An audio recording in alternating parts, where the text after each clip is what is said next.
नमस्कार, pKb maths YouTube channel में आपका स्वागत है।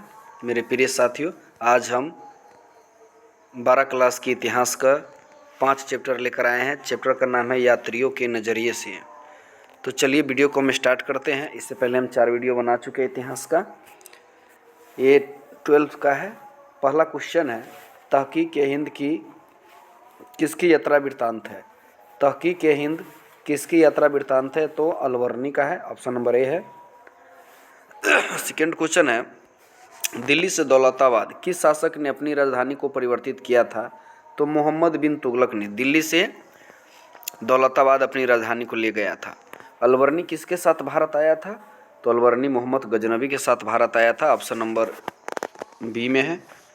4 नंबर क्वेश्चन है, इब्न बतूता किस देश का निवासी था? तो बता दें आपको, इब्न बतूता मोरक्को देश के निवासी था। Option number C. Ibn Battuta ने अपनी यात्रा का वृत्तांत किस भाषा में लिखा था? तो अरबी भाषा में लिखा था। Option number D. गुप्त काल में कौन सा चीनी यात्री भारत आया था? तो गुप्त काल में फाहियान आया था। वास्को डी गामा भारत कब पहुंचा? तो 17 मई 1498 को वास्को डी गामा भारत पहुंचा था। इसी को कहा जाता है कि भारत का जो समुद्री मार्ग से खोज किसने किया था? तो वास्को डी गामा ने किया था। कब किया था? 17 मई 1498 को। भारत की जिन 3 भाषाओं के ग्रंथों के अरबी भाषा में अनुवादों से अलवर्नी परिचित था, वह थी हिंदी, उर्दू और संस्कृत। मार्को पोलो ने 13वीं शताब्दी में जिस स्थान से चलकर चीन और भारत की यात्रा की, उसका नाम क्या था? तो बेनिस था। 9 नंबर क्वेश्चन है। चलिए 10 नंबर क्वेश्चन में चलते हैं। अगर आप मेरे चैनल पर नए हैं तो प्लीज़ चैनल को सब्सक्राइब करें और साथ में आने वाले घंटी का बटन जरूर दबाएं। अनेक विदेशी यात्री भारत की जिन 2 चीज़ों को असामान्य माना है, वे है नारियल और पान। अलवर्नी भारत में जिस शताब्दी में आया था वह कौन था? 11वीं शताब्दी। पूछेगा अलवर्नी भारत में कब आया था? तो 11वीं शताब्दी में आया था।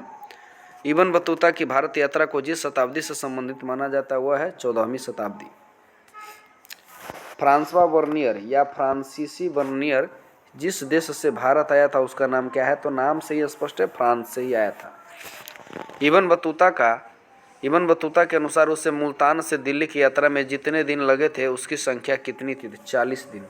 इब्न बतूता को दिल्ली से आने में कितने दिन, मुल्तान से दिल्ली पहुंचने में 40 दिन का समय लगा था। मोहम्मद बिन तुगलक ने दिल्ली से काजी किसको नियुक्त किया था?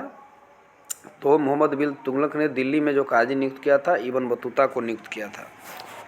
मध्य एशिया के रास्ते होकर इब्न बतूता ने 1333 ईस्वी में स्थल मार्ग से कहाँ पहुँचा था? तो सिंध प्रांत पहुँचा था। Option number A. तहकीक हिंद में किसका यात्रा वृत्तांत लिखा गया है? अलवर्नी ने लिखा है। फर्स्ट क्वेश्चन यही था। मेगास्थनीज कौन था?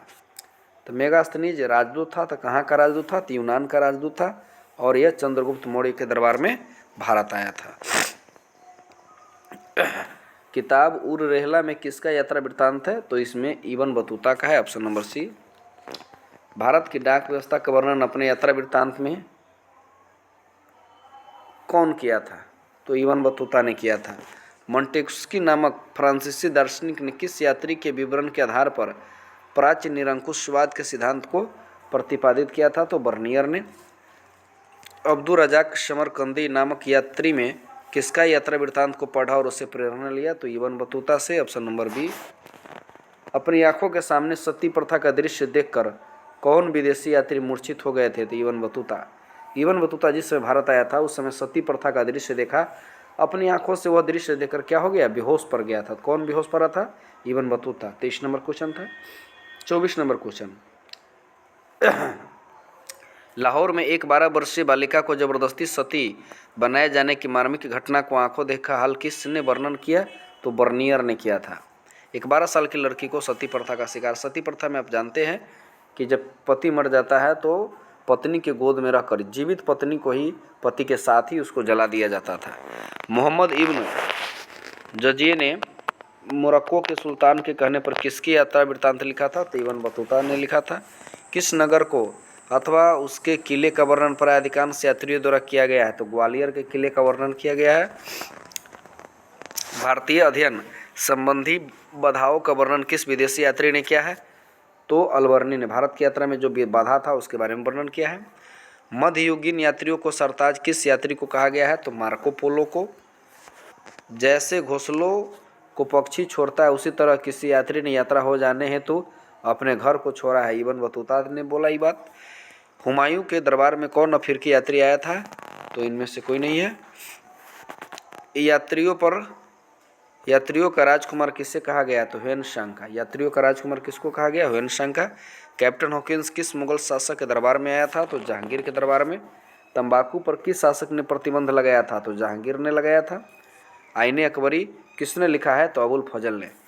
नेक्स्ट वीडियो भक्ति सूफी परंपरा हम लेकर आएंगे बहुत जल्द।